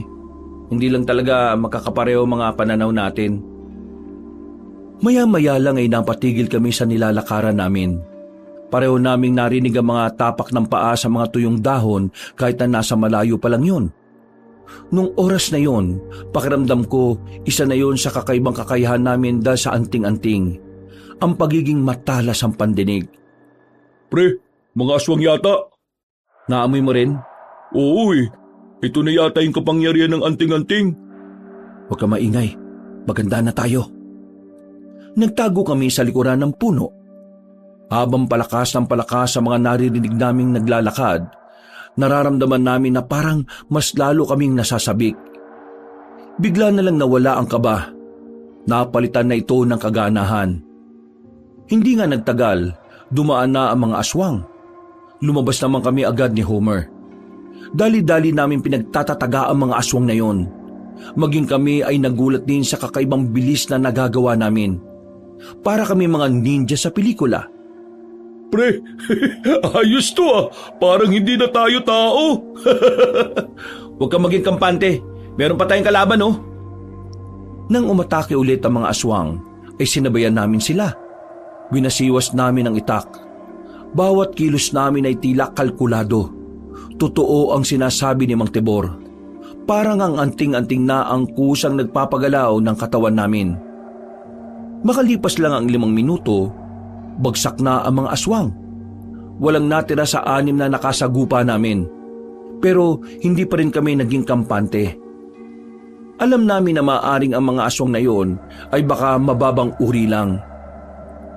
Tara na, kailangan na natin magpatuloy. Mukhang kayang-kaya na natin iligtas si Felina at si Angelica. Ha? Sino yung Angelica? Apo ni Aling Ermita. Ah, yung masungit? Bakit? Hayaan na natin yun. Sira ulo. Hindi lang naman si Felina ang nakakulong dun eh. Marami sila. Kaya dapat, bago dumating ang itinakda nilang araw para gamitin ng kababaihan, kailangan na natin silang mailigtas. Hindi na namin sinayang mga sandali. Agad na rin naming nilisa ng parting yun ng gubat. Sinasamantala namin na gumagana ang anting-anting. Parang normal lang sa amin ang lahat ng nangyari. Wala kaming pangamba. Wala kaming kaba na nararamdaman. Na parabang matagal na naming ginagawa ang pagpaslang ng mga aswang. Sa pagpapatuloy namin, natanaw na rin namin sa wakas ang palasyo ng mga aswang. Hindi gaya nung una naming nakapunta roon, hindi na kami natatanga kung saan kami dadaan. Nakaisip kagad kami ng magandang direksyon na kung saan ay walang makakakitang aswang sa amin. Nakakatulong din kasi ang paglakas sa mga pandama namin, kaya kahit malayo sila, alam na agad namin kung paparating sila. Pre, mas maganda siguro kung doon tayo dadaan. Hindi pwede. Nararamdaman ko, may daanan dyan. Hanggat maaari, huwag tayong gagawa ng eksena hanggat hindi pa natin napapatakas sa mga bihag.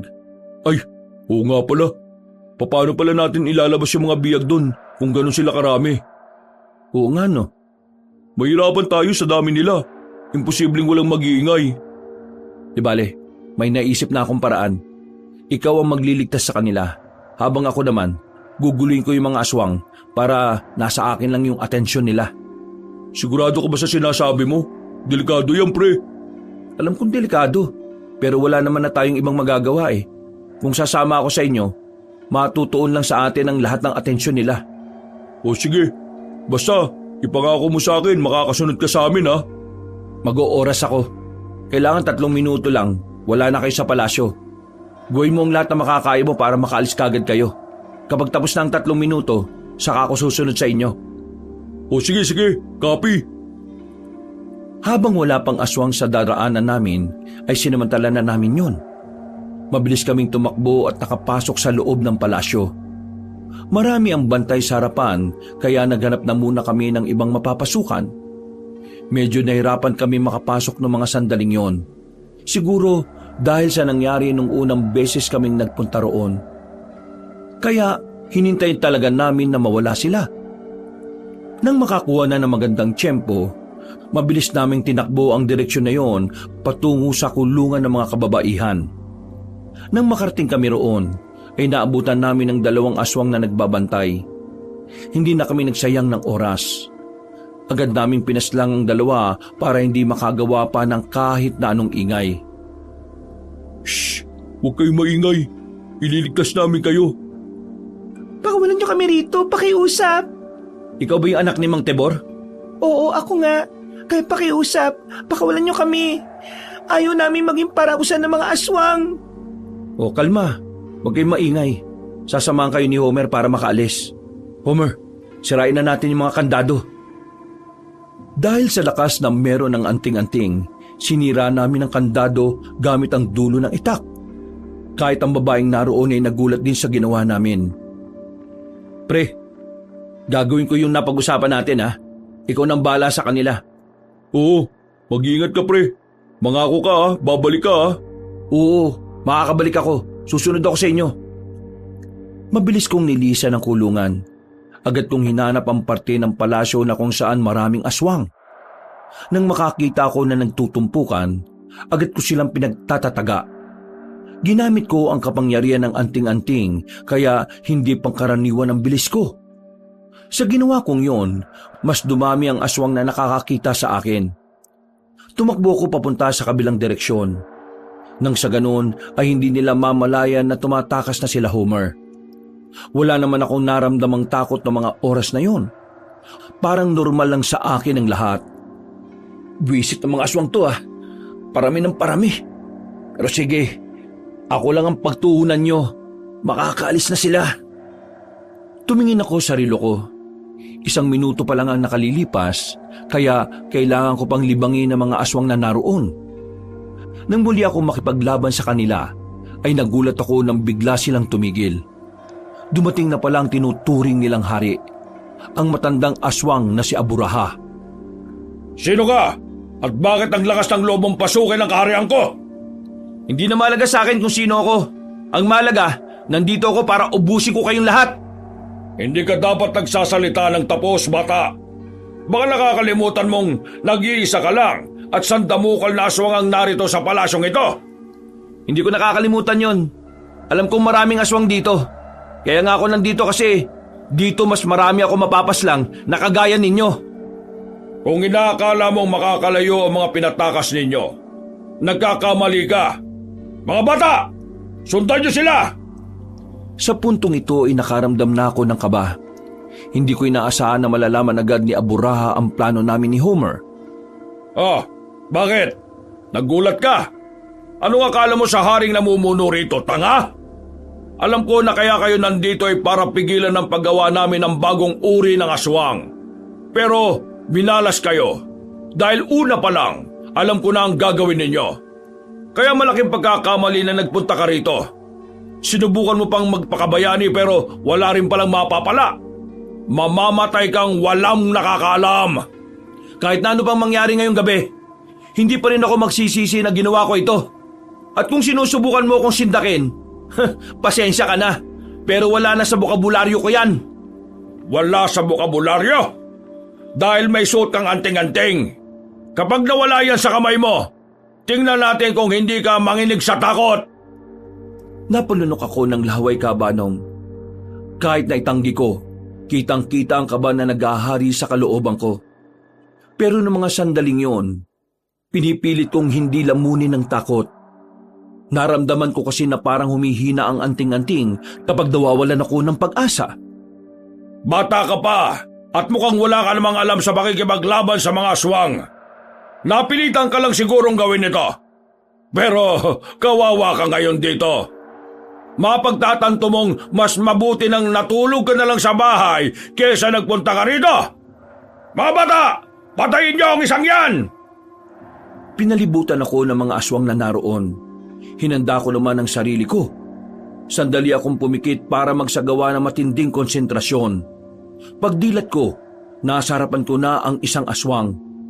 Madali akong nakailag. Nagawa ko yung patamaan ng itak ko at sinaksak ko kagad sa tiyan. Napatalo naman ako nang sabay-sabay silang lumapit sa akin. Pinakitaan ko ng bilis si Aburaha kaya napatay ko kagad ang 5 aswang na unang umatake. Magaling! Mahusay! Ang kaso nga lang, kakaunti lang naman ang kinalaban mo. Tingnan na lang natin kapag sabay-sabay silang umatake sa'yo. Wala akong pakialam, kahit sumabay ka pa sa kanila. Tumingin ulit ako sa relo ko. Napansin kong lagpas na ng 3 minuto. Oras na sana noon para sundan sila Homer. Pero dahil alam ni Aburaha ang plano namin, mas pinili ko na lang na manatili roon kaysa masundan nila kami. O anong problema? May oras pa ba na dapat nakasunod ka na sa kanila? O baka mas pinili mo na lang na dito ka na mamamatay? Ang dami mong daldal. Bumaba ka dyan at ikaw humarap sa akin. Ha? Kapal naman ang mukha mong humarap agad sa hari. Talunin mo muna ang mga kawal ko. Ah, ganun ba? Eh di sige. Ginamit ko na naman ang kapangyarihan ng anting-anting. Lumakas ang lahat ng pandama ko. Kaya kahit anong gawing lapit sa akin ng mga aswang, hindi nila ako matamaan. Madali ko lang silang naiilagan. Nung mga sandaling yon, inisip ko na lang na dapat makalayo sila Homer. Kaya kahit na alam kong malalagay din ang buhay ko sa alanganin kapag tumagal, hindi ko na yon inintindi pa. Makalipas lang ang 5 minuto, napatay ko na ang mga aswang na humarap sa akin. Nakakalat na ang mga katawan nila sa lapag. Pero sa puntong ito, naramdaman ko na rin ang mga hapdi ng sugat ko sa katawan. Oh, paano ba yan? Natalo ko na mga kawal mo. Baka pwedeng bumaba ka na dyan at kalabanin mo na ako. Ha! Talagang pinapahanga mo ko, bata. Kung yan ang gusto mo, sige, pagbibigyan kita. Tinanggal na ni Aburaha ang kapa sa likuran niya. Hindi nagtagal, nagbago ang kulay ng mga mata niya. Hindi pula, kundi naging kulay puti lahat. Dumami rin ang nakaumbok na ugat dito sa mukha. Sa mga pagkakataong ito, Medyo nangamba na ako dahil alam kong lugi na rin ako sa laban. Marami na akong sugat. Pagod na rin ako. At kahit pilit kong gumawa ng konsentrasyon, hindi na rin kinakaya ng utak ko dahil nararamdaman ko ang hapdi sa katawan ko. O ano? Bakit parang hindi ka na gumagalaw? Natatakot ka na ba? Ako? Natatakot? Magpapaiwan ba ako dito kung natatakot ako? Ibang ka na yata eh. Kung gano'n, hindi maganda. Ang makakalaban ko pala ngayon ay matabang. Hindi ko na inintindi pa ang mga sinasabi niya. Nakatuon lang ako sa kung ano man ang gagawin niya. Kaso, kahit na anong gawin kong paghahanda, masyado pa rin siyang mabilis. Hindi ko na namalaya na nakalapit na pala siya sa akin. Pagtingin ko sa likuran ko, nakita ko na siyang naroon. Naramdaman ko na lang ang paghagod ng kuko niya sa likuran ko. Dahilan para mapadistansya ako kaagad. Hindi ka na mananalo sa akin, bata. Marami ka bang kakaining bigas? O baka palay? Para mas sumaba pa ang buhay mo? Inutil! Pansit ang nakakapagpahaba ng buhay, hindi palay. At hindi ako kumakain ng bigas. Sinasain ko muna yon. Noong mga sandaling yun ay ako na mismo ang umatake. Mabilis kong tinaga si Aburaha.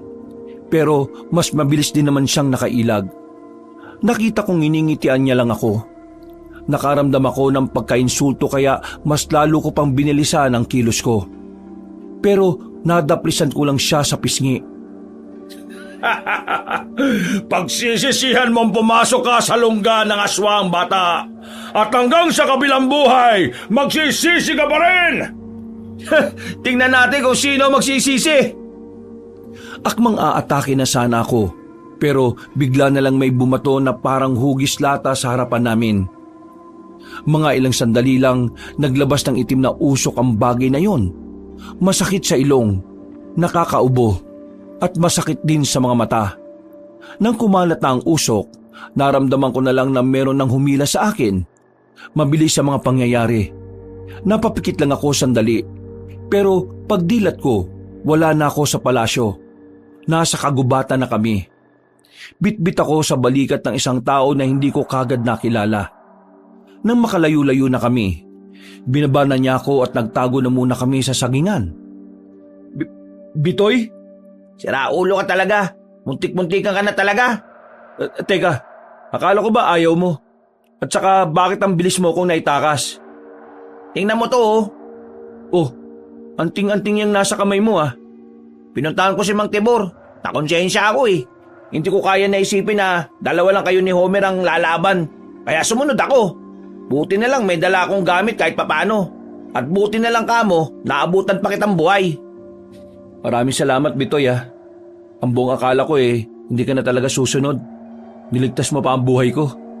Utang mo sa akin ang buhay mo ah. Kaya kapag natapos na ang lahat ng ito, maninilbihan ka sa akin bilang alipin. Ha? Ano ka, buang? Teka, nasaan pala si Homer? Hindi mo pala siya inabutan? Nakalis na siya kasama yung mga bihag.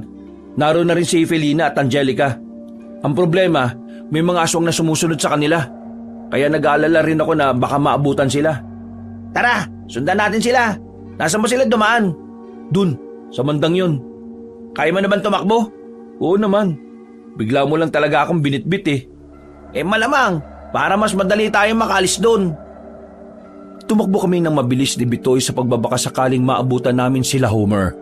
Pero hindi pa kami nakakarating doon ay hinarang na kami ng aswang na hindi bababa sa 10. Sa puntong ito, unang beses kong makikita si Bitoy na makikipaglaban. Pre, sa likod ka lang muna. Ha? Bakit? May tama ka Ipahinga mo muna yan. Mamaya ka na ulit gumalaw kapag yung matanda na ulit yung kalaban natin. Sige, sabi mo Hoy, mga pangit! Lapit! Lumapit kayo sa akin! Naguunahan ng mga aswang na umatake sa amin. Pero hindi naman nagpadaig si Bitoy sa mga sandaling yon. Nagpakita siya kaagad ng malupitang galaw. 3 agad na aswang ang kanyang napatumba. Ang mga natitira naman ay hindi rin nagpatinag. Sabay-sabay na lumusob ang mga yon. Pero dahil sa anting-anting na gamit ni Bitoy, hindi na ito nagawang patamaan ng mga aswang. Hindi nagtagal, unti-unti na niyang nalalaga sa mga nilalang. Samantalang si Bitoy ay wala man lang kagalos-galos. O ano, papalag ka pa ba? Mag-isa ka na lang. Akmang tatakbo ang natitirang aswang nang pinukulan ni Bitoy ng kutsilyo sa ulo ang nilalang.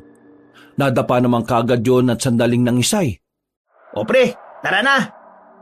Muli kaming tumakbo para abutan sana sila Homer, pero hindi pa ulit kami nakakarating sa kanila. Nasundan na kami ni Aburaha. Dumudugo-dugo pa ang mga mata noon dahil sa usok sa palasyo. Saan kayo pupunta? Akala nyo ba makakaalis kayo nang hindi nyo pinagbabayaran ang ginawa nyo sa akin? Usok lang naman yung galit na galit ka na. Mahina ka pala eh. Visit na usok yan. Masakit sa mata. Kaya ngayon, papaslangin ko na kayo. Dahil kapag nakikita ko kayo, mas lalong sumasakit ang mga mata ko. Biglang humaba ang tenga ni Aburaha. Ganon din ang kuko nito at ang ilong. Tumangkad dito ng bahagya. Naririnig pa namin ang paglagutok ng mga buto nito na tila humahaba rin. Anong nangyayari sa buwang na yan? Mukhang nagpapalit siya ng bagong anyo. Kailangan na natin mag-ingat. Mas malakas ang aswang na yan kapag ganyan. Mabuti naman at alam mo, para bago man lang kayo mamatay, matikman ninyo ang pinakamalakas na bersyon ng hari ng mga aswang. Ilag pre! Nagawa namin makailag nang biglang lumapit si Aburaha. Ang kaso nga lang, hindi pa nakakaayos ng forma, nakalapit na siya kagad sa akin. Pero sinalag ni Bitoy ang atake ni Aburaha gamit ang itak. Sinamantala ko naman ang pagkakataon. Mabilis akong kumilos para sana tagain ang matandang aswang. Pero nahawakan niya ang kamay ko. Diniinan niya ang paghawak hanggang sa maramdaman kong parang nadudurog na ang mga buto ko. Buti na lang ay agad ako nakaisip ng paraan. Sinipa ko siya sa pagitan ng mga hita niya kaya niya ako nabitiwan. Si Bitoy naman ay sinamantala yon. Tinaga niya si Aburaha at nadaplisan naman ito sa braso. Hindi ko inakala na may kausayan ka rin pala. Ito kasi isang ito, parang sa una lang magaling. Hindi ko kailangan ng papuri mo kung tatapakan mo lang ang pagkatao ng kasama ko. Huwag mo masyadong maliitin si Makoy. Hindi mo alam kung anong kayang gawin yan. Pinukulan ni Bitoy ng kutsilyo si Aburaha. Nasa luyo ng matandang aswang. Pero ang hindi nito alam ay patibong lang yon. Nang makita naming wala na sa forma si Aburaha, ay hindi na kami nagsayang ng pagkakataon. Sabay naming tinaga ang haring aswang at tinamaan naman ito sa dibdib. Sumirit agad ang dugo nito. Napalayo siya ng bahagya. Natigilan at parang biglang napaisip. Pero nagtaka na lang kami nang bigla siyang tumawa.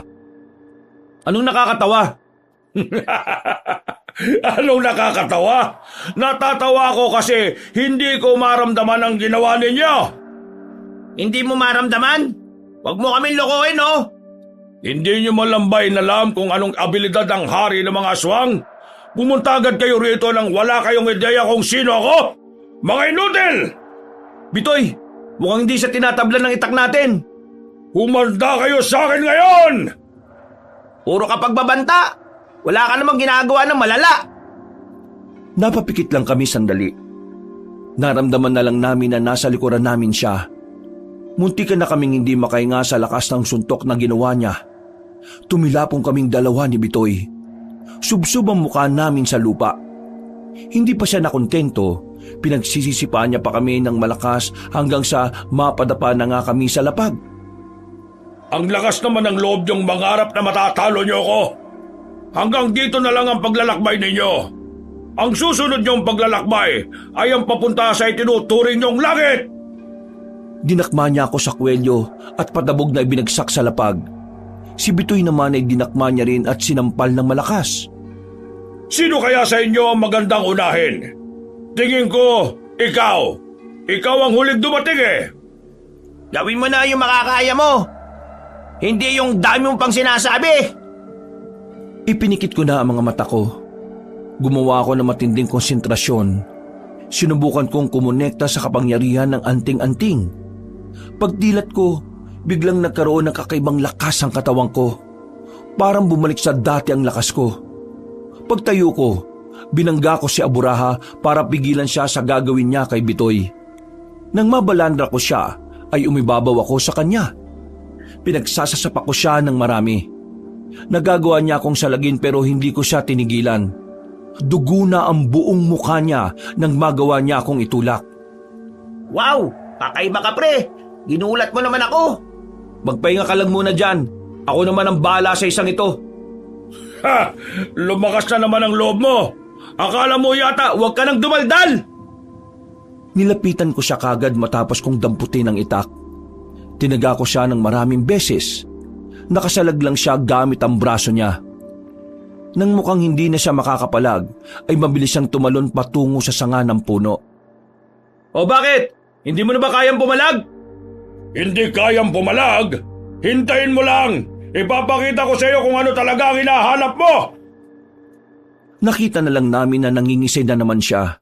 Medyo nabigla kami kasi ang akala namin yung nakita namin ang pinakahulinan niyang pagpapalit. Hinanda ko na ang sarili ko dahil kakaibang lakas ang nararamdaman ko sa kanya. Pagkatapos niyang mangisay-ngisay, tumalon siya ng mataas palapit sa akin. Sinalubong ko naman siya. Pero pagdating namin sa ere, hindi ko inaasahan na mas mabigat siya sa akin. Kaya ang nangyari, ako ang naibagsak niya sa lupa. Sa isang iglap lang, biglang nagbago ang ihip ng hangin. Siya na ang mas malakas. Ako na ang tagilid. Pagtingin ko kay Bitoy, nakatayo na siya at agad na lumapit sa amin. Pero mabilis na nakailag ang matandang aswang. Nadakma siya sa katawan. Isang malakas na suntok ang ginawa nito kay Bitoy.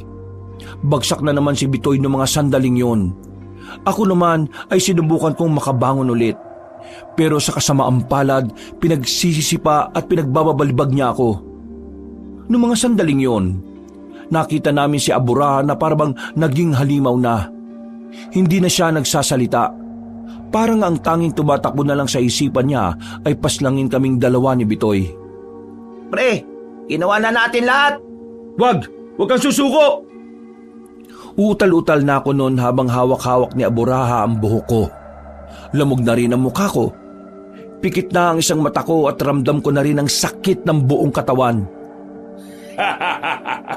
Sinabi ko naman sa inyo na kahit anong mangyari, hindi kayo mananalo sa hari ng mga aswang! Hindi! Huwag kang maging kampante! Meron kang bisita! Hindi mo alam! Napatigil si Aburaha ng mga sandaling yon.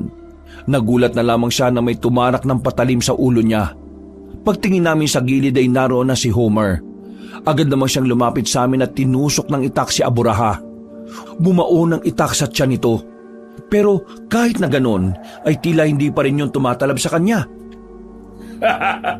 Talagang may dumating pa para iligtas kayo? Maganda yan! Tama yan! Tama lang para 3 kayong papatayin ko! Uy! Ibahin mo ako sa 2 to! Wala pa akong kagalos-galos, no? Sariwang-sariwa pa ako kaya masasabayan kita! Matapang na lumapit si Homer kay Aburaha. Binunot naman ng matandang aswang ang punya sa ulo nito at nakipagsabayan kay Homer. Tila nag-ispadahan ang dalawa. Ano bang tinitingin-tingin yung dalawa? Gamitin nyo na ang anting-anting nyo! Kanina pa namin ginamit! Pre, kailangan natin kumonekta sa anting-anting. Ipikit mo ang mga mata mo at mag-concentrate ka. Sinunod niya ang sinabi ko. Ilang segundo lang ang nakalipas, sabay na naming naramdaman ang pagbabalik ng lakas namin. Tila nawala ang mga sakit ng katawan namin. Pagtayo namin, agad naming sinundan si Homer. Kinuha namin ang itak namin. Nang unang tumakbo si Bitoy palapit doon. Tinarak niya sa dibdib ni Aburaha ang itak. Nang mapatras si Aburaha, hindi na rin ako nagsayang pa ng oras. Humugot ako ng malakas na puwersa. Itinarak ko naman ang itak na hawak ko sa likuran nito. Pinatagos ko pa yun sa dibdib niya. Nang sabay na naming hugutin ang itak, gumewang-gewang na siya. Pero nakatingin pa siya sa amin ng masama, na parabang kaya niya pa kaming labanan. Pero hindi na pinatagal pa ni Homer ang oras na yon. Hinigupit niya ng malakas ang leeg ni Aburaha. Napatingin na lang ako sa ibang direksyon. Naramdaman ko na lang na bumagsak na sa lapag ang hari ng mga aswang. Ang galing natin! Nagawa natin! Nasaan ang mga bihag? Huwag kang mag-alala. Nakalayo na sila rito. Napatay ko na rin yung mga aswang na umahabol sa amin kanina. Oh, panalo na tayo. Tiba-tiba na to. Hindi pa tapos ang laban. Anong hindi pa? Napatay na natin tong hari nila. Babalik tayo sa kaharian nila. Marami pang aswang ang naroon. Tama si Makoy. Marami pa doon kaya kailangan natin balikan. Kung di natin sila uubusin, baka magkalat pa sila kung saan-saan sa baryo eh. Walang nagawa si Bitoy kahit na tinatamad na siya.